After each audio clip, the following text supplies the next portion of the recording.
the screen better. I don't have the small version that you guys have. I have the 11 by 17 version. Wait for the high sign from our. Okay. Welcome everybody to the November 15th, Planning Commission meeting. Town of Essex Planning Commission meeting, November 15th. I'm going to amend the agenda this evening to move minutes and other business, if there is any, to the first items on the agenda so that we can circulate the items to be signed while Sharon is working on her presentation. So everyone had a chance to look at the minutes? Okay. So I'll take a motion for the minutes of 11:8. I'll move that we approve the minutes from 11:8. I'll second it. Are there any line items that anybody wants to enter for edits? And all those in favor of the motion, the minutes as presented? Aye. Aye. Opposed? Minutes pass. What are we at? 6-0. Any other business? Nothing from us. Okay. So I'm going to start circulating these around if we can sign, and with that in mind, I will turn the meeting over to. You want to do public comments first? Oh yeah, public comment. Hey, Polly, got any public comments? Thank you, Darren. Ted, please, not gonna Okay, get that that too. picture needs to be moved down. I was just thinking that. Yeah. Okay, Okay. public has been heard. Oh, now you want The center of a picture, unless it's like part of, over a table and it's part of another arrangement. The center should be between 5'3" and 5'5" high. That's perfect. Well, I believe that probably falls under the purview of the staff on campus and not necessarily within the planning commission's purview. We have duly noted that, and I'll champion your cause. It's irritated me for months. Me too. Every meeting. Okay, onward. ETC next discussion. You guys, We are. the three people. Click this button. Well, if you didn't hear me earlier, Mark Kane has been delayed by bad travel conditions tonight.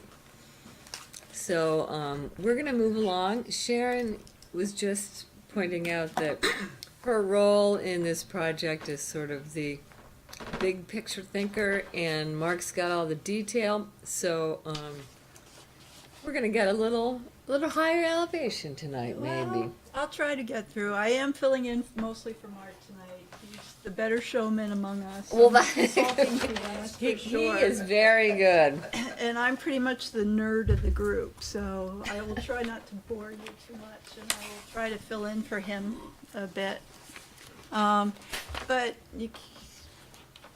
So tonight's meeting is our third meeting in the series of kind of intros to the master plan. And tonight we're going to be focusing largely on connectivity and mobility. That's chapter 3 of the plan. According to Dusty, we decided to set up some meeting goals, and you'll see these in other ones too. But for tonight, it's basically to look at chapter 3 concepts and discuss them, and the recommendations in the master plan in relation to some of your existing requirements and standards. At the same time, we've been doing an audit of your current regulations to see how you deal with some of these things already. And then we'll be looking at options for updates, and then in the end, if there's time, a little bit of discussion about public versus private investment. And that discussion's probably going to be ongoing too as we go through all this. So again, we're talking about connectivity, how we usually deal with it, and we typically deal with it under regulations, and we've dealt with it in the master plan as partly connectivity, meaning getting from here to there. And for the past 50 years, that's mainly been how do we get cars from here to there? So a lot of it's about vehicles and the street network, but more and more we're also looking at pedestrian connectivity, bicycling, and transit in all modes. But again, going back to connectivity in streets, we often, again, under our current conventional regulations, look at streets as these linear things that cross the landscape and again, move cars from here to there. But historically, and I really like this slide, it's from the Congress for New Urbanism, one of their studies, and showing the history of the development of street networks. And this is what the street grids look like right up through the 19th century, streetcar days. And that was based on thousands of years worth of just trial and error. But again, what we refer to that now as a pretty traditional grid pattern. As you evolve from that, starting in like the 1930s, and even under federal policy, when cars started being introduced into the environment more, cars were considered dangerous, and the whole idea was to separate pedestrians from cars and housing from cars and everything from cars. So we started getting into a much more curvilinear thing to accommodate cars. And as we go farther and further, there's a real push to put in cul-de-sacs, dead ends, to the point where we developed a pattern, especially in our suburbs, that really has no connectivity in it. And again, this was partly due to federal policy. It was based on the recommendations of the ITE and AASHTO all the way up through the 80s. We were really pushing the idea that we're dealing with cars and we want dead ends to keep the traffic down in residential areas. But the other thing that the street network does, especially when you're redeveloping to a more urban environment, is create basically the pattern of development, the framework for development. So it's not just anymore about getting cars back and forth, it's about how do people and cars and buildings all fit into this space. Especially again when you're getting into form-based code and that kind of stuff, the whole idea is to get back to something more similar to this, to improve connectivity, and so it's to increase the density of intersections, to both define it in relation to the network, again, the streets, and often that's defined in terms of nodes and segments, or intersections and street segments. Or the other way to look at it is the pattern that creates the block pattern. And again, under planning and zoning back in the 20s, this was the only thing that we really cared about. You know, we'll establish the block pattern under our regs, and then you can build whatever you want within that framework. What we've got under our current regs is more like this. So we're working back again towards that. And there's a lot of different measures for connectivity, increasing connectivity. And they either focus on the network, looking at say the number of intersections per square mile, or they look at the block arrangements. So those are the two things we've been looking at in terms of the master plan, especially in terms of higher density areas within that. You know, what is the pattern of development? What is the connectivity in those areas?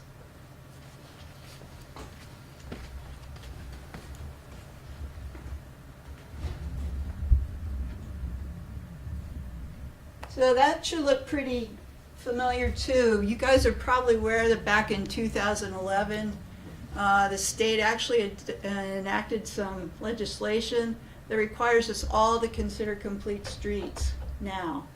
And so this goes from the big pattern and network of development down to what's within the street right away.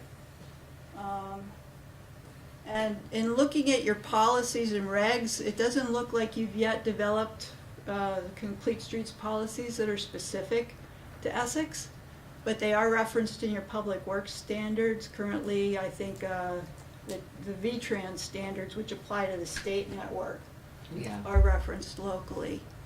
But there is a manual out there for municipalities to use. It's something that we may refer to, and I can send it around if you're interested, in developing the regulations the transect, and again, that should look pretty familiar from our last meeting. It was actually adapted, and that comes out of the Complete Streets Manual, to show that there are context-sensitive zones tied to those transect zones with regard to looking at your streets. So in other words, it creates not just streets based on functional class, but streets based on their context.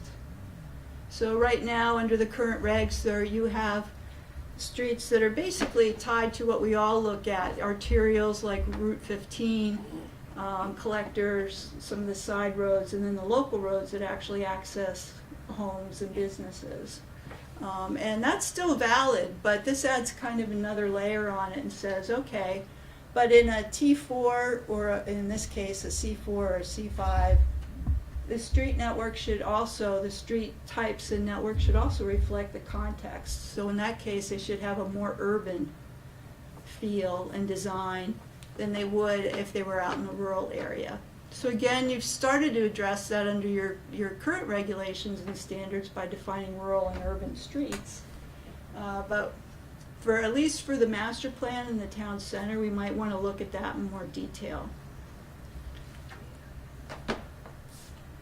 So again, in terms of the audit, what I've been doing is reviewing the subdivision regulations, to a lesser extent in this context, the site plan regulations and the public works standards, and also Dennis's highway management plan, because it has a lot of good information and detail in there.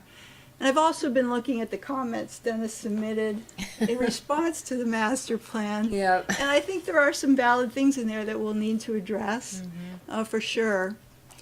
But again, looking at your regulations now, you're actually way ahead of a lot of the municipalities I work with. You already address connectivity to a certain extent as a concept. Again, that's actually missing in a lot of subdivision regs that I've worked on. Again, you define urban rural street types. One of the things, though, that's interesting is that under your urban street types, you specifically allow and have a category for dead ends. And again, in terms of connectivity, you know, it used to be dead ends were good, now dead ends are bad. So that's something we'll need to look at in terms of the master plan too. How we can minimize dead ends, at least where you want a lot of connectivity. Could I ask a question? In the graphic that you showed first with the three, Right. is there a graphic that shows what is considered ideal, or? Well, again, it's getting back, again, for higher density areas, back to that The grid. traditional grid. The grid, It's okay. a modified grid, it's not always a hardcore, you know, but getting back to just a network of blocks and intersections and streets. So that is sort of the ideal within that context. And getting more sparsely, or greater separation as you get out? Yeah. Yeah. Okay. Actually, the proposals, and it's, well, it might apply in other areas of the town center. Even in rural and suburban areas, there's a push for more connectivity. Is mainly to accommodate pedestrians and bicyclists more conveniently, so that they have more direct routes to get to where they're going. But those might not be streets per se. They may not be, right, and we'll get into that a little bit too. And again, I was really surprised under your current subdivision, you already have some basic block standards, which is unusual in Vermont and much of the rest of the country. So we have something there to work with already in terms of how we define blocks and sizes. Right now, there's mostly just guidance and what they should look like. There's not specific standards. There is something that I caught with irregular blocks, and I'm not sure how that came about or how it's been applied. But it's always interesting to read through regs and pick up things like that. So if you have an irregular block, it has to cover 2 tiers of uses, so 2 tiers of lots. And it has to be at least 300 feet wide. Nothing about the length of the block, and again, the length is actually what we're almost more interested in when you're talking about pedestrians and cyclists and stuff. How far do they have to walk? And then you do require sidewalks and or paved paths, mostly on both sides of the street. Again, that's becoming more common, but still it's unusual. And there is a provision for complete street compliance under the Public Works standards, but I don't know how it's been applied. Dennis date. does his own thing with it, Yeah. and, Well, I've started going through all the schematics and, the cut sheets for the standards, and, well, we can talk about Public Works standards. I've been going through these too, and I actually at some point would like to talk to Dennis about these a little bit more. Maybe we can have a group discussion. That, again, you do define streets mostly in terms of their functional class, how much traffic they carry and what they're supposed to do, which again is fine, but we're looking at some other things in addition to that under the master plan. There's also cut sheets in there for street trees, how they should be planted and stuff, but there's not much in terms of how they should be spaced and things. You've got specs for sidewalks and rec paths already, but it's interesting that in the cross sections of the roads there are no bike paths or sidewalks. Again, they're the traditional engineering. These are where the drains go and that stuff. So that's one of the things I'd like to talk to with Dennis in terms of how complete streets things could be incorporated in that. How would you specify the spacing of trees unless you knew what the species is? It depends, but typically it's a combination of picking the species based on what kind of coverage you want in those areas, and the fact that we're getting away from single species plantings because of the disease issues and stuff. So that's related to a whole lot of other different goals in terms of tree coverage, canopy, shading. That might mean that spacing is different depending on the particular mix that you have. That's true. That's true. And then there's some miscellaneous requirements too. And there's a lot of stuff in the highway standards that are often in the land use regulations in terms of how things should be paid for. So it's my understanding that right now the developer pays for most things and then the town takes it over, yeah. which is actually not bad because in some cases towns don't, like my town doesn't take it over. It's always private, but it means that it's hard to require anything in that case. Yeah. So again, in terms of the master plan, the recommendations in this area are to create more pedestrian-friendly street grids, eliminating the dead-end streets especially. And I'll show a diagram of this in a minute, but defining a maximum block perimeter, again, based on walking distance. One of the things that I forgot to mention, when we talk about connectivity, we also tend to look at what are called pedestrian sheds. So the area within a quarter mile, because a quarter mile is considered an easy 5-minute walk. It's something that people will have no problem doing. So in an urban environment, you look at the pedestrian shed, what's available within a 5-minute walk. And you look at, for transit, if you bring that up a little bit, you look at like a half a mile walk. Most people are willing to walk up to a half a mile to get to a bus stop or a transit thing. So, and those are rules of thumb. They're not hard and fast, but it gives you an idea. In planning for your street grid, the block perimeter should reflect what's an easy walk for a pedestrian, not just what you need to get around. Again, in this context, where the blocks are larger, and again, if you have a really long block length, that's when you start looking at mid-block connections, and you also start looking at interior paths and networks for pedestrians and bikes, so off-street stuff. The other thing we're looking at, and they're recommended in the master plan, are street types. So again, these diagrams are coming out of the master plan.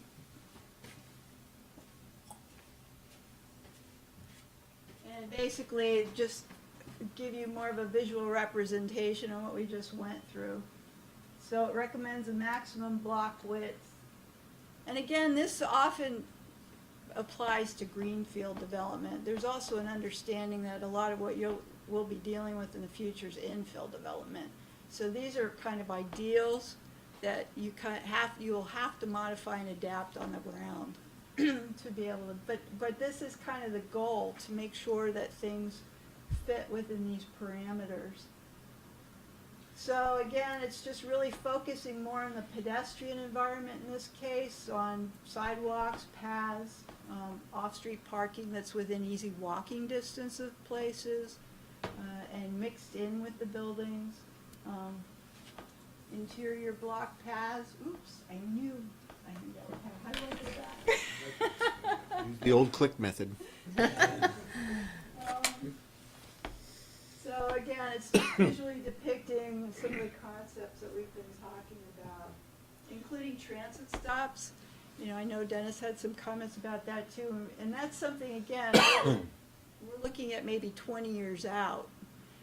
You have to make sure that there's the density there to support transit and pedestrian. So that's going to be a discussion for a future meeting. What kind of densities do we need in these areas, in part to support what we're trying to do here. By the way, Dennis had some outstanding information when he wrote the first memo to us. Mhm. And so we have a second memo that is coming our way. Okay. And then he has agreed to meet with us on a non-quorum selection of planning commissioners, whoever you want to be, sometime during the day, and we will really concentrate on the Dennis issues, because it's really important. It's overdue. You get the picture. Yeah, and I will say that he does make some really valid points in his notes for sure that we're going to need to address. He also mentions there are many ways to cut the mustard, and we can look at those too. But it's also a matter of what your long-term objectives and goals are versus what your immediate needs are, and that's often hard to balance and weigh. But the master plan is based more on the long-term goals for this. So the other diagram out of it, again, is more of the complete street stuff and defining street types that don't just reflect the engineering designs like you currently have in your regs, but also define basically the streetscape elements too. So in this case, there's a right-of-way, the streetscape, and this cross-section defines what's called the public realm in form-based code ease. And it's defined either by the right-of-way if you don't have buildings, but if you have a good building line, the streetscape's typically defined by those building lines.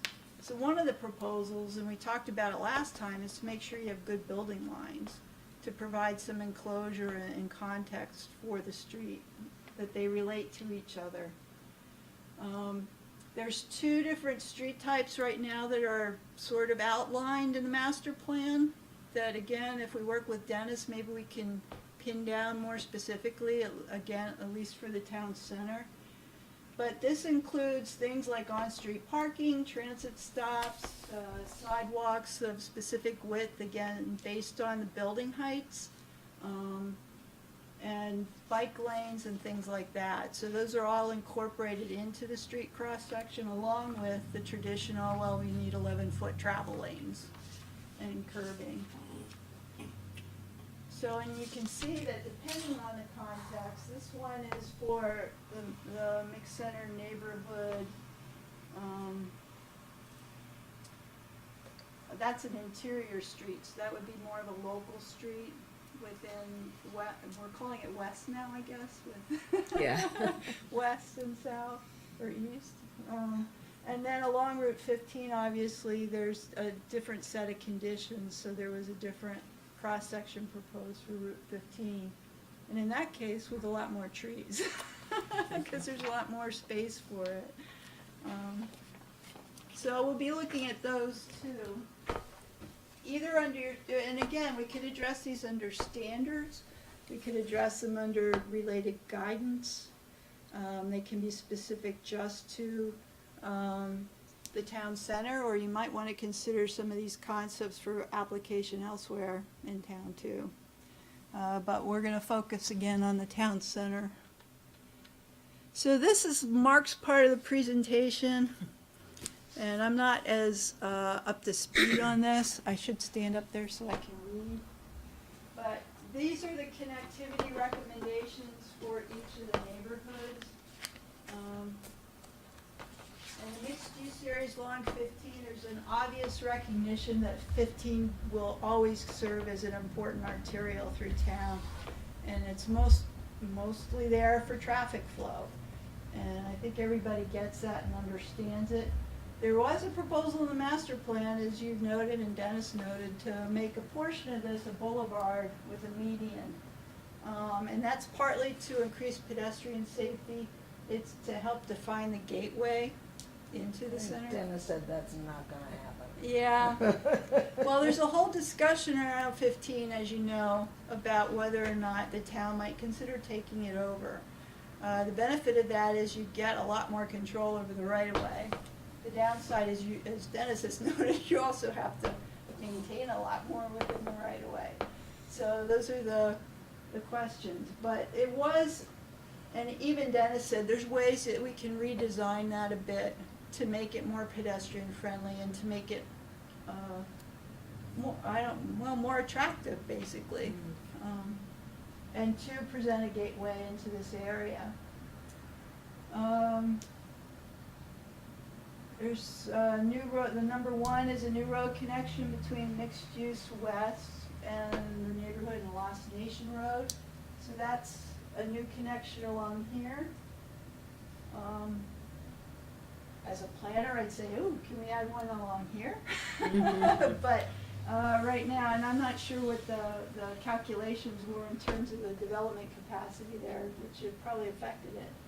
But again, it's to create a connection here that's off 15 and to provide for some integrated development there. 2 is the boulevard along 15, right through here in the meridian.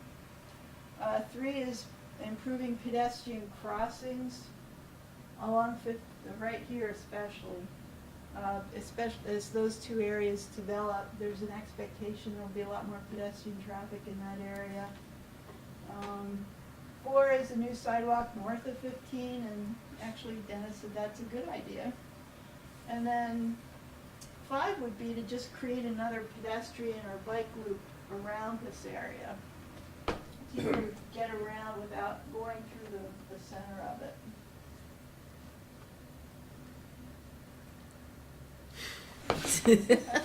Wait. Oh, okay, thank you. Yep.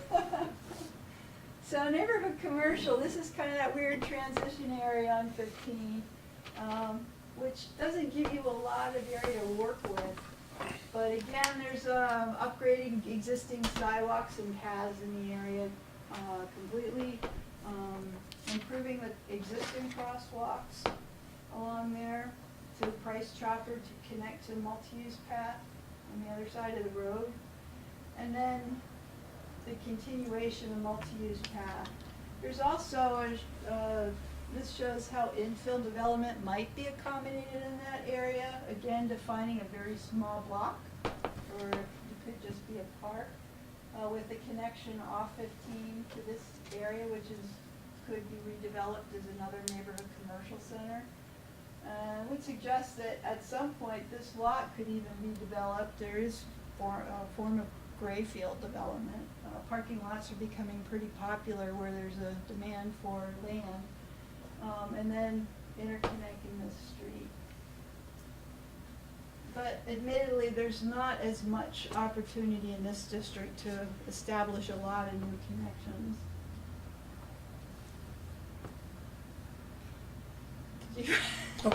Sorry. Historic center, same deal. Anything here is going to be mostly infill. It does show, though, again, a small grid there that could be somehow connected through. But mainly it's upgrading the sidewalks and then just and connecting to the school, making sure those connections exist, and making sure all the pedestrian connections are safe. So in that case, it's more connecting to other paths that are in the area.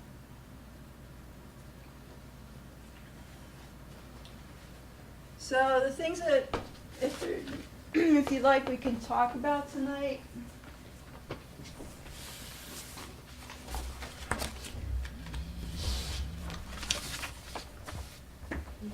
Get your feedback, yeah.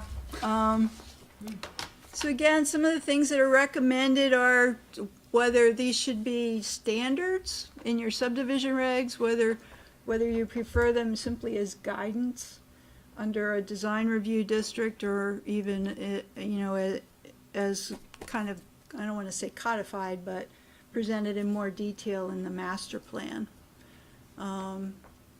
And there's certainly a recommendation in terms of connectivity to update some of your plan maps, because you rely on those into the development review process.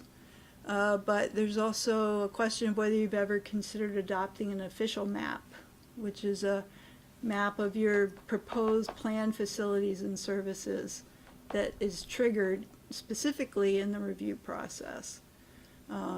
So we can talk about that. Yeah, go ahead. Sure. Okay. Again, there's some recommendations for updating the existing regulations. One of the questions is whether you want to do that specifically just for the master plan, or whether there's some things you'd like to consider under your general subdivision regulations and public works standards. And again, with the public works standards, since a lot of the technical stuff's in there, that's where we really do need to have a discussion with Dennis on some of those cross sections, and especially with regard to complete streets. So those are all points of discussion in terms of the regulations. And we'll be working through this with staff over the next few months too, and we'll be back to you with some recommendations. But if you have any initial thoughts on how to integrate some of these concepts into your regs, I'd be happy to get them at this point. If we can go into, I'm just curious about the official map. I mean, I wasn't quite sure what you were referring to. Oh, and how, okay. like, talk about adopting something and so Well, it's a go into that little creature bit. of the statute which enables a community to map out its future infrastructure, roads, etc., and that's that. And so that all development that comes in is along those proposed streets and is served by that proposed infrastructure, and you're good to go. It's can be sometimes a hard process. It can be. I mean, Dana's right, and to be going back to that original grid network, when planning was introduced into Vermont back in the 20s, and regulations, it was all about that. It was basically creating an official map for the community, or for a village, typically a village, not that, that laid out the street grid and said, this is where we want, how we want you to develop, this is the pattern we want. But we've gotten away from doing that over the years. And so we deal with connectivity by saying, well, you need to stub out to the lot next door, you need to share your driveway, shared parking, a lot, again, a very suburban form of connectivity that's geared mostly towards cars and not other forms of transportation. So the official map can, as Dana said, could set out a whole street grid. Typically, it just defines very specific connections that the community wants to make sure happen. And we're seeing it increasingly. It's not that widely used in Vermont at this point, but South Burlington has one, even Heinsberg has one. Towns that, again, want to make sure that specific connections are made For instance, under the old master plan, you had those street connections up in the Golden Triangle. So if you had an official map and somebody subdivided up there, you'd say, well, you have to incorporate these streets within your master plan or your subdivision plan. The official map, what it does though, is that it acts as a flag. And typically developers are fine with that, especially if the town's willing to take over the infrastructure once they do it. In some cases, all they're required to do is make sure the right-of-way is there if something's planned down the road. In some cases, they're actually asked to build it, the infrastructure, like you do now, but then the town would take it over at some point. They also have the option of saying, no, I don't want to do that. And then gives the town the option of saying, well, then we're denying your project. So we're really focusing though, I mean, realistically, we have a small section of the community that we're looking Right. at with this whole process. So, I mean, I can see some significant challenge trying to do this town-wide. Because it's, you know, don't tell me what to do with my place. Yeah. But this is a pretty small area. And it seems like it's, you know, with the exception of you know, maybe the redesign that's happening in Peter's section, or the designs that he's brought forward, it largely, it seems like it's already laid out. For the most part. Again, there's some, I think in your case, it would be more the sidewalks and bike path connections. Okay. And in that, it would be, these are the pretty much the approximate locations. They aren't surveyed in rights of way. So this would be something like, I mean, we've had challenging discussions with developers when we've asked for sidewalks, or we've asked for, you know, connections. So this would be potentially a tool that could, when they walk in the door, they know that this isn't just that the regulation says you have a sidewalk on two sides of the road. We have an official map that says we have sidewalks here. This is where we want the sidewalks, right? Definitely, or we want a rec path. I will say though that your current process may be working fine. I don't know, we need to go through that with staff too. Right now, you do have those kind of maps in your town plan, and you reference those in the review process. They don't really carry the same amount of weight, especially if you're challenged, but 90% of the time the developers will probably respond to that. There's a couple that come to mind that don't need to be named, but there are a couple that come to mind where there's been a really significant push, not necessarily on the where, but more the when. And it seems like something like this might be a tool that lets us put it right up at front. That this is you know, a step one. This isn't a, you know, 20 years down the road, but this is a day one sort of process, not a To be year honest 20. with you, for things like bike paths and stuff, I think that's pretty important, because you're right, you know, the development might not happen for 20 years, but you still have at least the right of way for that. It's a lot harder to get rights of way once properties are built out, that's for sure. Yeah, I was gonna say, you know, we do have that process and generally get the right of way, but I think the challenge has been, you know, when it actually gets built. You know, there's some recent projects where, you know, for whatever reason, there's no existing connection. You know, it's just a, you know, path in the middle that goes to nowhere. So when does it actually get built? And we have the sidewalk impact fee that was brought up about a year ago that may help address that and sort of pool the costs over time so that when we are ready to actually build and have all the rights of way, then it can happen. And we've set that money aside, but that may be another way to address that too. Yeah, and that kind of gets into the next set of considerations too, construction and maintenance. And again, there's all different kinds of options. You've already got some of the, I think everything in there is mentioned in Dennis's, in the public works standards. That private construction and maintenance is allowed in some cases, but typically you guys go with the next one, private construction and public acceptance, which means the town then is responsible for the long-term maintenance. And that is a legitimate concern with some of this stuff. So there may be need to address that in other ways. And you already asked for easements, payments in lieu, and I understand you are working on impact fees too, although you can't apply those to after the fact stuff. You can only apply those to new development. There's always grants and special assessments and bonding, which you guys are familiar with for a lot of this infrastructure. Dennis brought up the idea of doing an improvement district like Church Street Marketplace. Like as if? Well, that's a good question. I mean, there are special assessment districts, and that often, those expire. So those are, you set up the district, you tax the property owners within it, you build the infrastructure, and then once the infrastructure's built, the district expires. That'll go over well. Yeah, well, I think Dorset Street, South Burlington used that for Dorset Street. That's the only example that comes to mind immediately. But yeah, there are these other improvement districts. What I don't know, and I'm willing to look into a little bit more. They're not TIF districts, and I think it would be hard for us to do a TIF district Yeah.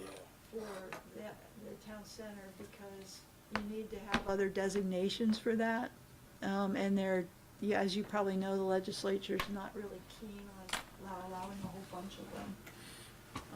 But that is, in most places in the country, a legitimate way to do this too. The Marketplace District is a business improvement district. And I don't know, I have a feeling it was done through their charter and not necessarily through a statutory enabling. That's something I would need to check on. But it is a function of the city, but there's also a separate 501c4, the Marketplace. And you sounds like you know more than I do. No, I about just, it. I know Jeff Nick, who Yeah. does that part, and my wife's partner was one of the guys who founded it, so I've gotten lessons over the years about Yeah, it, so. so it is an interesting, I mean, they have basically two. One's for parking. They manage parking through a downtown improvement district. And then there's another that's specific to Church Street Marketplace. And it is a city district under the city charter, but it's private, there's a private, There's a CAM associated with Right. everybody that faces Church Street. They pay it above and beyond, and they it's pay part a of their fee. I mean, fee. functionally it's a tax, but Yeah. it's called a fee. Yeah. And yeah, they pay in each year, and I think they have like $1 million budget to maintain Church Street Marketplace. But again, that's based on a lot of existing higher density development that's already in place, But I mean, that's a good example of, that started as a vision, so when it started and was created to where it is today, I mean, they Right. sort of similar to where we are. That's We're laying out a vision, and, they didn't do it overnight, and we're not gonna do it overnight, so Right. it's a good example of what can happen. I mean, they had to make a conscientious decision to stop allowing traffic on Church Street, to go forward with something that was very expensive to business owners, but with a vision that would bring pedestrian traffic and increase business and bring restaurants, and it's worked, in my opinion. In that case, it has worked. Yeah, so I mean, we could look to that as an example of a way to do it. At least a smaller version of it. Yeah. So there are some options in there that we can explore. Again, it doesn't necessarily, some of these things will actually have to tie into the regulations, like if you have impact fees and stuff, they should be referenced in the regs, so we can do that as we go forward. Others are just something that we can look at on the side, with staff as we go through this process. So back to your last question, you asked whether we should just kind of lay these out as nice to sees or we'd like to versus regs, and for my 2 sentences, I don't think the laying out the vision of this is what we'd like to see ever really goes well. So I would like to see us, if we're laying out a vision, I'd like to see us adopt regulations that support that vision, and then look outside of the district to see if, like, for instance, to your point, if we decide that dead-end streets and some of that doesn't make sense, then we ought to really look at outside of the town center district to decide if those same standards should apply to any new subdivision that comes or whatever we build, kind of taking the long view. Okay. I agree. Okay, I mean, in terms of the construction, one of the reasons, again, I'm the nerd on the bunch. So one of my questions is always, where do you want these standards? You want them under your subdivision regs? You want them in your design review overlay district? Do you want them, again, some basic standards with more guidance in the master plan? I think there's a risk. Guidelines without regulations don't have an effect. I agree. No teeth. Yeah. But trying to get too granular on this pass is probably a risky process as well, because it's more like put a framework in place with guidance on the various points within that framework, and then start seeing what works. Because if we try to get too granular, it's almost like we're going to put ourselves in a box and not be able to adjust or modify easily when something is working or doesn't work. It's going to be another 20 years before. I'm just gonna Well, I mean, say, it's the last pass was but can we- 1991. So we also build that into it, that's reviewed on a regular, I mean, that's, I'm not talking about the how, but I don't know that we know enough, and maybe this is to your point about using other reference points, but if we don't know enough right now to build a really solid regulation framework. Well, I'm assuming that at some point, because I keep thinking about this is the second presentation in the last few weeks, and we keep raising all these questions, and I'm assuming at some point we're gonna all weigh in on, or staff is gonna weigh in on where you want to land. Like, do you want buildings up against the streets, or are you gonna say that the standard should be, public space and we want 25 feet? I mean, I assume at some point we have to like start getting definitive. We do, and again, we're taking our direction from the existing master plan, knowing that you haven't adopted it yet. But we are using that kind of as our guide in doing the regulations. But you're right, there's a lot of room in there. And one of the concerns, as you've said, and we've heard from staff, is that under the current master plan and regulations, there are guides. I mean, there's regulations in place, but there's not a lot of guidance, and the regs aren't very prescriptive. So I think, yeah, you're right, we're going to need to try to find a balance between being too prescriptive or granular, saying block can't be more than so and so many feet, versus saying this is what we want here, and being able to apply that in a regulatory process. So I mean, I think capturing some of the conceptual things like I forget the phrasing, was it mid-block connectivity? We did that with the development that's across from Chase on 15. We required the connectivity back into Lamell. So I mean, to me, that was an example. It wasn't. It just, that was something we built into it. If that framework is established, that there will be connectivity. Again, we won't necessarily get the challenges from the developers about, I don't really want to put something in, or that seems to me, those things we have to put in. Not necessarily say how big, where, or what it looks like, but that there shall be something.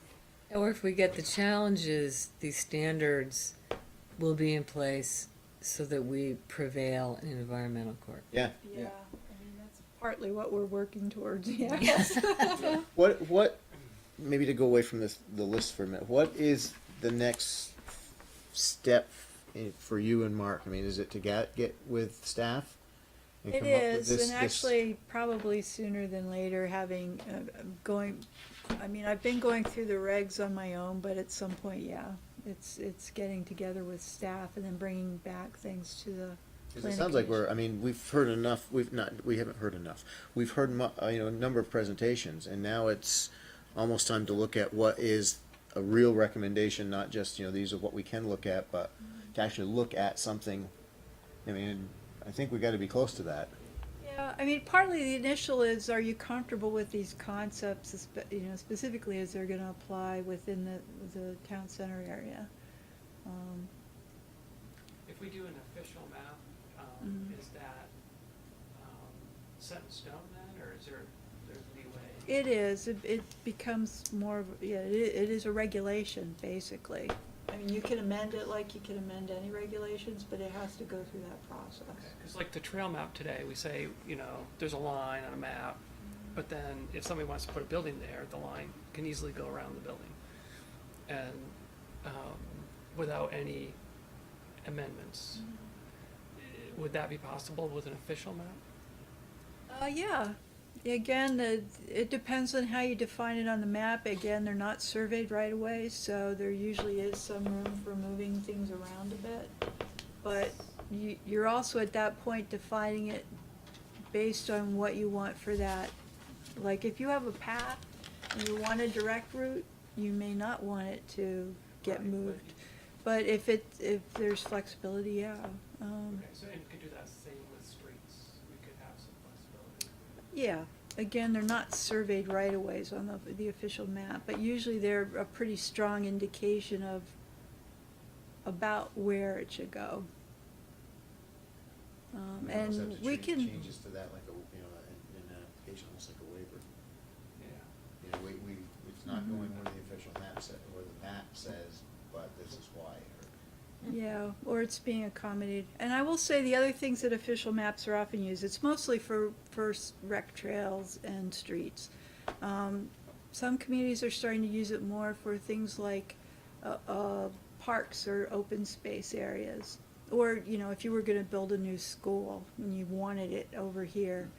The danger in some of that kind of stuff is that all of a sudden that land gets to become very valuable. It kind of, and I know, you know, working with South Burlington, there's things they don't put on their official map because they know they want it, but they want to be able to negotiate for it outside of the regulatory process. So that's a consideration too. That's why I said maybe that's one of my questions. Are you comfortable enough with your current process in terms of this? We are looking at a small space, though. I mean, I think that's the other piece, is they're not looking at the full community. We're not looking at, you know, huge open parcels of land. We're looking at stuff that is already pretty well developed, and we're looking to try to guide, you know, the redesigns, the redevelopment, or the infill. So that's why this might be reasonable for this section, might be more reasonable, and help provide another tool for developers and staff and everything. As compared to, you know, looking at the whole community, which then could, you know, potentially have not just an increase in property values, but it could decrease property values if we say we don't want something over there. Yeah, there are definitely winners and losers. Yeah. That's Yeah. why it can be controversial. Yeah. It seems like, I mean, based on what we've seen come in over the last few years, we've a number of times we said our hands are tied. You know, this might just, I don't know. This feels like this might be an effective tool, again, just for this As an process. As an overlay, you're saying? As an overlay district, or as? Well, it would be a separate, it's not part of the zoning, it's a separate map. Yeah. It's like a zoning map, but and they're often confused. So it would just be a map that functions as a regulatory tool. It would function like the, you know, trail maps that we have in the town plan, but it would be incorporated into the regs. Right. And say these are where these are supposed to go. So, I mean, in your review, I mean, you guys would obviously talk, and if you feel that we already do that and it's already accommodated by our existing maps, then let's not throw another piece of paper in there just for the sake of throwing something else in. But if, with the ETC next process and project in mind, if it provides a better tool for that sort of redesign, like we want the sidewalks, we want the streets, we want like you said, we want the buildings up here, we want it might be a better design to help deal with this rebuild or renewal for this area.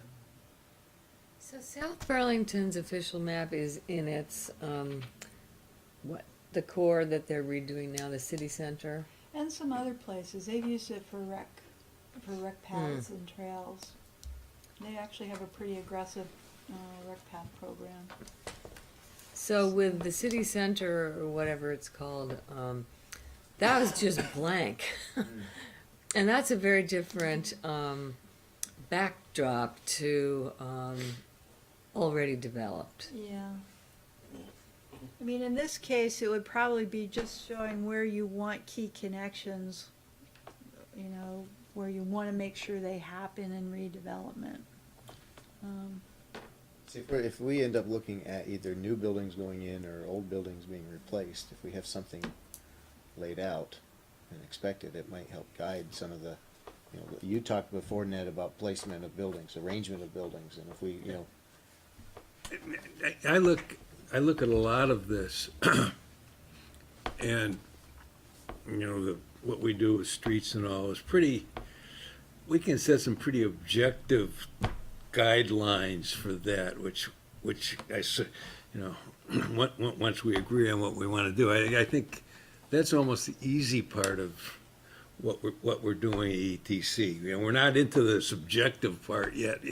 You know, it's what we really want to see come up above grade. All we're talking about is, you know, the street layout and how we do all this stuff. But, you know, I still think that, you know, the tough decisions are still really to come. I think this is good. It gives us a good view of what, you know, how we can do this and where we want to focus what we do. Sharon, would we be able to incorporate some of the view corridors that we've talked about into an official map? Would that be the proper tool for that, or would that be more of a stay in the planning guidance document? Yeah, that would be more planning or actually zoning, Okay. I think. But the one thing that relates to that, you know, we haven't gotten to that in our discussions yet, but the difference in height, I think especially in the mixed-use south, there's that terrace thing. So one of the recommendations is to have basically a height difference overlay based on that view corridor. But again, that's also stuff that we can incorporate in the standards and then beef it up in the guidance. But not in the official map. Wouldn't be the right No, act. that's more infrastructure and facility stuff. So, yeah, land rights of way, things like that. So that was one thing I wanted to cover, was official map. The other we sort of touched on was whether you wanted stronger prescriptive standards versus more general standards tied to more specific guidance. And then the third one, and I just lost my chain of thought. Was the working with Dennis on some of the infrastructure things that aren't necessarily in the regulations, they're in your public works standards. So What's the practical difference between those two? actually, I think it's great that you do that. That you've got, because again, the public works standards are very much more technical standards and you can change those without going through the bylaw amendment process if they're in your public works standards and not in your regulations, but you definitely need to link the two. And I think you guys have done a really good job with that. Again, working in some other communities, they're either all in one or all the other, and never the twain shall meet. Or they're actually conflicting, that whatever's in the land use regs conflicts with what's in the public works standards. You know, and there's, as you're probably aware, traditionally there's been a butting of heads between planners and public works and fire department folks. Really? No. And that kind of extends everywhere. We're all trying to get on the same page, because I think, you know, again, there are valid concerns on each side of that. So that's why I would suggest that we try to work with Dennis and Public Works guys, because we've got to. the two roles are almost, there's a significant difference. I mean, the Public Works is trying to make sure that we can do everything that is being asked of them. And the planners are trying to ask more and new. So it's you know, catching up versus looking ahead, and it's Well, I will say that sometimes we ask for less. But It's like street rights of way, everybody want, you know, especially under form-based code, they want to go down in some cases to 20-foot right of way. which is the absolute under fire code standards is the absolute minimum width for even a fire lane is usually 20 feet. But again, in urban areas are adapting. They're buying mini pumpers versus full-blown fire trucks. They're buying smaller plows, to plow urban streets. And again, you have a smaller area, so it's always a question of whether it's, at some point going to be cost effective to do that. Or probably, as Dennis said, it's probably not right now, but again, it's a question, and that's the question for the Planning Commission and the Select Board is, do we want to stick with this vision? And if so, it does mean that it relates to all these other decisions down the road. So, but does the public works spec have the same force that a zoning reg would have if we wind up in a adversarial situation? I don't know. Maybe less. Yeah, that's a good question. I mean, if the public works specs are adopted as an ordinance, and I don't think they are. I think they're just specifications at this point. I think so. They wouldn't carry the same legal weight as the land use regulations. But boy, I really hope we can avoid butting heads too much, because that creates problems for everybody, including applicants and developers, so. No, I meant adversarial situation between a developer. If a developer Oh, came the in and developer said, in the town? The public works is a guideline, it's not a spec, I don't have to follow it, then what? Well, again, if you reference them in the regs, and that's what I usually recommend, is you reference your technical specs in the regs, but you keep the specifications separate. I think we do that. Yeah, I think you do too. Like I said, I think you guys have done a pretty good job So with that. So that was my original question. Practically, it doesn't matter where they go. And so that's good.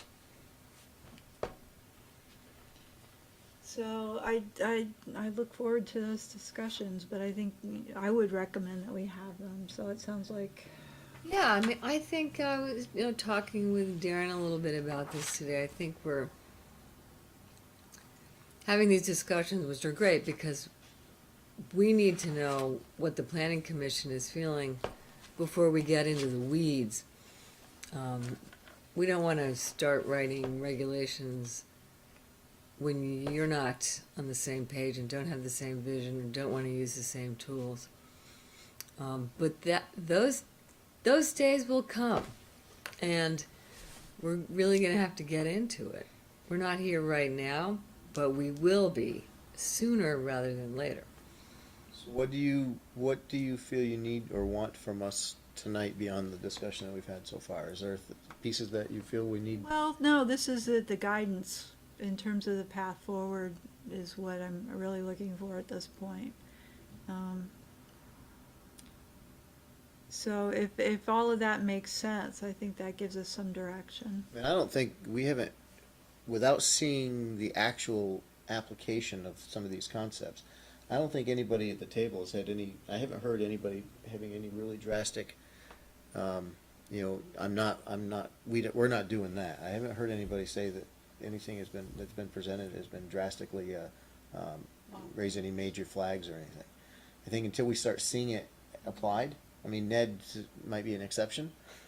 It's an exception. Lucky you. You said it tonight. Lucky me. But I mean, it just, No. and we have to, this isn't something, most of us don't live and breathe this, so it's. You're building this, and there are all these different parts that are going to have to, come together, and you got to pull Dennis's part, and Yeah. temper it with our part, and then then we decide what we want to do with the rest of it.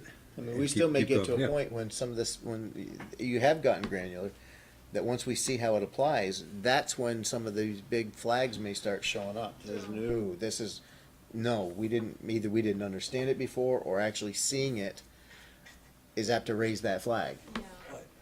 Yeah, I think, as far as, connectivity of streets, and once you start putting some of that on top of how you're deciding what your building types are and everything else, it should make a lot more sense, and it'll all, Yeah, I mean, you're making us, you're helping us become more familiar with each of these layers that we're talking about. And again, we're kind of working from the ground up. I mean, we did start with lots, but the street network does create the plan or the pattern of development. And then it's a question how we fill that in. You're also asking where we're going to put all the language, right? You're asking us whether it's in the regulations or in the guide. I will say that, you know, if we decide to go with really prescriptive standards, and you're right, I don't think we're there yet, but if we do, because so much of this involves some redevelopment, we'll have to do what the form-based code guys call calibrating. We'll have to actually go out and get some measurements to make sure that what we're proposing fits.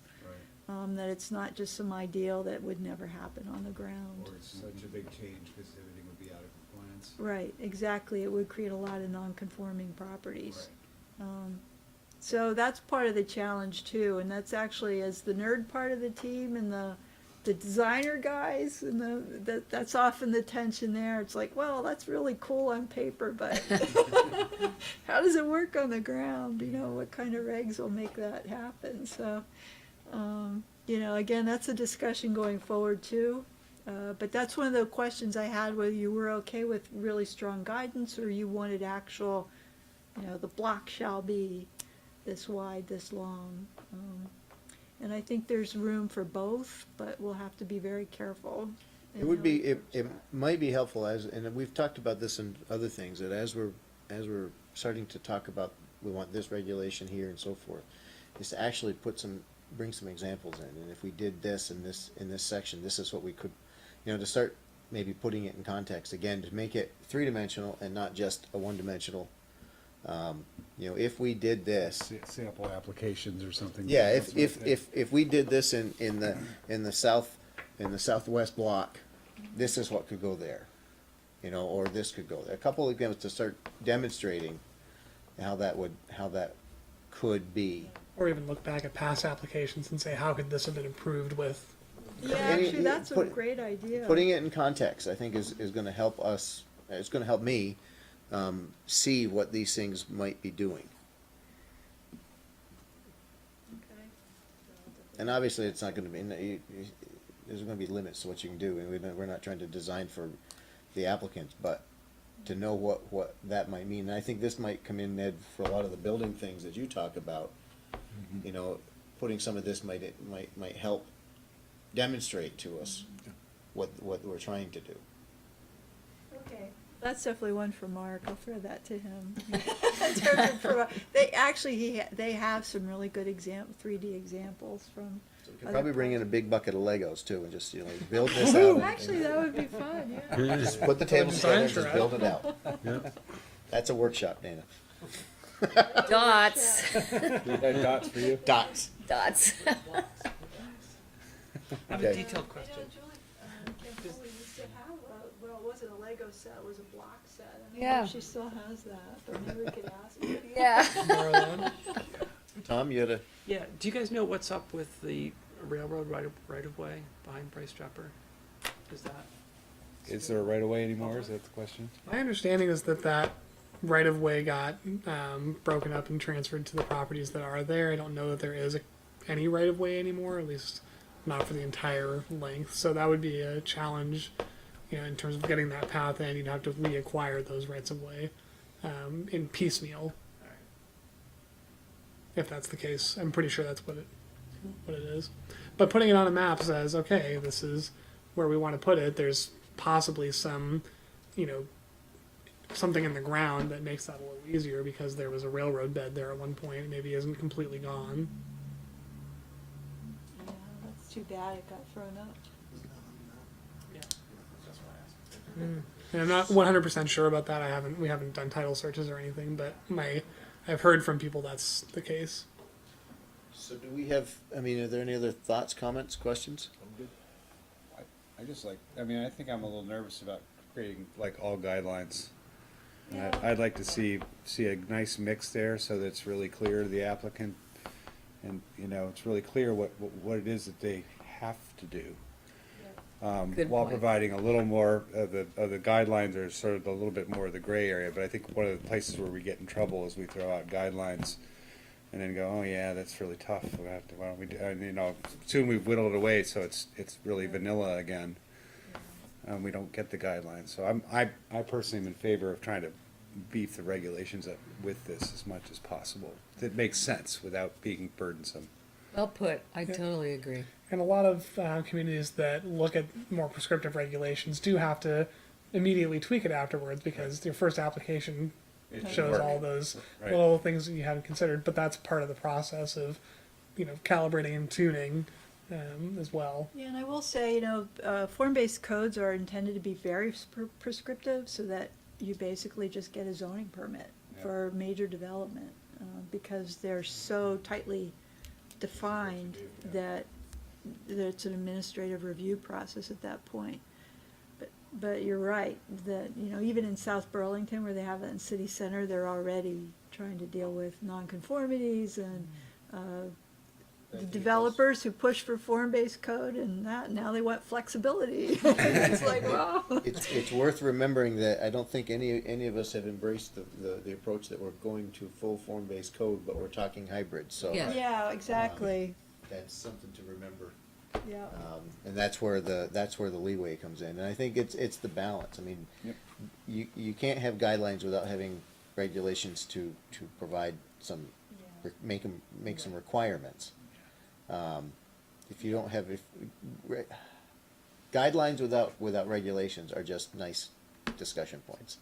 It's a nice Yeah, idea. and I will say discretionary standards without guidelines are often hard to interpret Yeah, so and this is- consistently apply, so you're right, you need both. And that's the challenge, that's the fun part, yeah. So before we wrap up for this evening, our audience and our public, would you like to chime in? I've got a question which has been a concern from the start, and it's an individual question because the property that we have it's not all encompassed by the boundary of the ETC. So when you talk about adding guidelines and so forth, what will happen to the property outside the ETC? That's a good point, and we had our first session of this, we talked about the boundaries and looking at them in relation to properties. I mean, the intent is to not divide a property like that unless there's a really good reason for it. So I think we will be relooking at those boundaries. I don't know which particular property you have, but. It's in the list. Yeah, because the first layout had a lot of properties that were split, and I think that was a discussion point that we didn't think we shouldn't split the properties whenever possible, Right. but. It's an important part, I think. Yeah, in that case, it is a pretty big property, but we can talk to you, I mean, certainly there's gonna be, at an upcoming meeting where we bring in a proposed zoning map effectively, and that would be the time to discuss it. But yeah, based on this, it is it's an interesting parcel, but you wouldn't wanna include the whole thing necessarily, so. And the zoning may,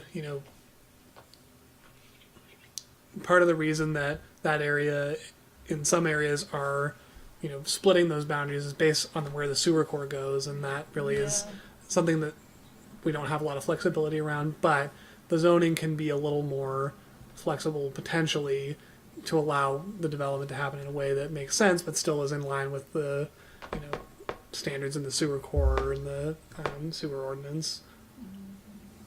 Well, tweaking the sewer core is one of the things we have to talk to Dennis about. Yeah, Right. we had some Yeah, I think we Select have board to. We have to do it already anyway, right? Yeah, but I think we also need to stop, we've been on a history of no changes to the sewer core, and that's great, and that may work for our lifetimes, but long-term, Ain't gonna work. that's not gonna work. But Well- especially if that is done because of a new framework that we want to put in, and not just because we wanted to expand it because of the developer walking in the door, but Right. because we've expanded a framework We have and a done a plan. structure that makes sense. Yep. And we're not expanding it because of a development opportunity, but we're expanding it because of a Right. plan. Well, and this is a great example of that. I mean, if we're saying that this is where we want our density and development, then they're gonna be, your parcel is a prime example. That may be where you wanna stub out and have a slight expansion of it to get a little more density in the back half, or Yeah. so that you're not. If it make, yeah. How does that work now? If there's a property that's half in sewer car, half not, and they want to put a building that straddles that. I don't know how often that occurs in reality. Ultimately, each property has an assigned or an allocated capacity, so that's what you get within that. So the whole piece of property is essentially in the sewer car. I believe so. We've done it when we have parcels that are partly in R1 and partly in ag. I mean, we see that come out in the, as part of the development app, and Yeah, well, that affects the density. affects the calculation. density, and usually that you guys take the more restrictive, I think, is that right? Well, that's one. Yeah. You're allowed to, yeah. You know, but if for a property that is split that way, you might just say, we actually do want the development mostly within that sewer core because we don't want to expand the service too far out. Well, the Um, service would be on their dime, right? depending on the development. I mean, if we're talking about adding a new public street, then that would eventually become public.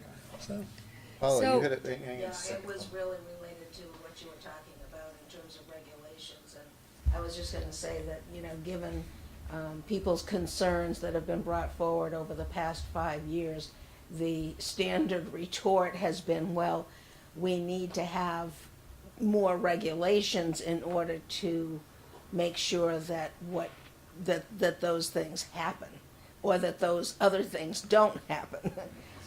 So I am also very leery of guidelines. And also, just for a little background, you know, for 100 years, Dennis has been saying no expansion to the sewer service core. Period. Ever. That's helped the select board out. It's really worked. Because we've had this de facto urban growth boundary. But recently, you know, Dennis is changing his tune a little bit. He's like, if this is a result, if this is needed because a open community planning process, that's different. It's a lot different than a developer walking in and saying, I wanna develop this, I need the sewer over there. You know, this is not just a, you know, this is, as you said, it's a community development, redevelopment, design. Has he ever done, you know, I was actually really impressed with the highway management plan that he did compared to what I'm on our select board and what we get. We get like a piece of paper saying, this is what I'm doing for the year. But has he ever done that for water and sewer? Kind of a similar infrastructure management plan? there's the capital budget and plan, and that contains a lot of stuff related to water and sewer, and I'm sure he's got some document that lays it all out in the big picture. Well, that might be good to look at too then. I've seen different stuff from him on pumps and stations and multi-year plans. Yeah, I mean, he's got a really good handle on our capacity and Where you Where- go with it, yeah. what it- Infrastructure. So if you were to say to him, I guarantee if you were to say to him, hey, if we added X amount, he would be able to come right back at you and go, yeah, except for boom, boom, boom. Yeah, And that's actually what's exactly. happening right now with the sewer study that is almost ready to come back to us. So we'll probably Okay. see that pretty soon. Yeah, that'll be interesting. Yeah, and with water, a lot of it is part of CWD's system, so I think they probably have some documents around that as well. Yeah, that's And we're true. going to see more information on that specifically for this area. Oh, good. Yeah. Yeah, that'll be timely then. Well, unless we've got some more stuff, this feels like a good break point. Thank you. This was a good discussion tonight in my mind. I mean, it was good. Well, it's certainly helpful. So, you Yeah, know- it gives me some direction. There's a couple of things I thought might go on the bike rack just to run them by you based on the discussion. So one was maybe looking at special assessment or infrastructure improvement districts like the Church Street Marketplace and trying to get more information on that and see if Yeah. that could apply here. And then the pros and cons of having an official map and what that would look like. Yeah. I don't know. Question, the special assessment, is that supposed to earn its keep in terms of economic benefit? Is it expected It's to not show? quite a that- TIF district, it's basically, you know, and it's been a while since I've looked at those statutes too, but it basically is just defining an infrastructure improvement district. Again, my recollection is they used it for Dorset Street when they upgraded Dorset Street. So they created a district of the property owners there, and I don't know how they prorated the cost, but they taxed those properties within that. I think they bonded for the improvements and then taxed the properties to pay back the bond. And once that was done, it went away. So in that sense, it's sort of like a TIF district, but TIF district is a little bit more involved. And it may have been calculated and, you know, distributed based kind of like they do for impact fees and sound. It could, yeah. I mean, there's different ways to do it. It could be on your size of your property, the Right. amount of frontage you have, the And- square footage you have. Yeah. you know. But when you set these up, are you expected to show that, okay, we have a plan where it's gonna cost this much in fees, and we're gonna generate this much in economic? Yeah, I mean, it's not anything you have to document for the state, though, like you do with the TIF district, because it doesn't affect the educational tax rate. It's a local tax It's a only. local, the same with the improvement district in Burlington, that's a fee that's assessed separate from property taxes. So you don't have to do that officially, but do people normally do that anyway, just to get agreement on the plan? Well, it requires a vote, so. Yeah, you have so- to have a vote. So normally when they do these things, they dot all their i's and cross their t's, because otherwise there's a big pushback, it gets voted down, and, Yeah, you know. I mean, it certainly helps if the businesses see some benefit from it. Yeah. And a reason for it, but you're right, it does require a town vote in order to do it.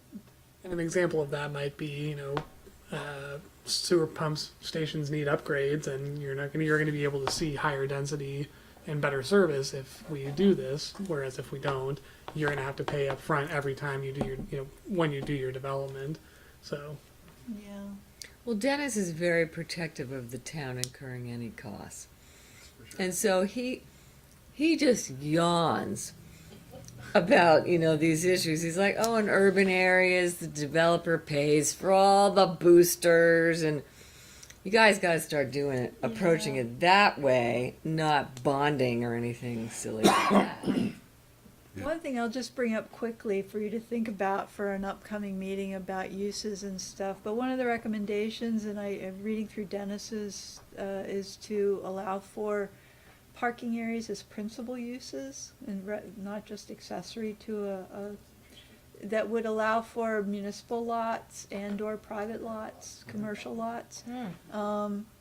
It was pretty clear Dennis isn't a fan of municipal parking lots. But even, you know, like working with Waterbury, they're looking at municipal lots just to handle their prohibition pig traffic. We said So- if we allowed for municipal lots, we could require that they have solar coverage. There you go, you could. There you go. Because it would be a town property and it wouldn't be asking it to, That's what Alchemist is yeah. doing right now. It's pretty cool. So there's something to think about, because again, it would involve some incurred costs to the community, unless it If was. it's got that totally solar private. coverage, it'll be a feeder. put EV chargers on it and charge people from there. Good for tonight, folks? Yep. Commissioners? Sharon, thank you. Sure, get done Tell before. Mark the Ioju snow. for you having to do Yeah, all really. the lifting tonight. Motion to adjourn. All those in favor? Aye. We are adjourned. I wasn't sure if the snow was going to stop. We were in Darren, it doesn't sound like D.C. for a week and a half. Yep. go in And that there's an area direction, but if you did called want to Penn talk. Quarter, which is up behind Verizon and Chinatown now, that's totally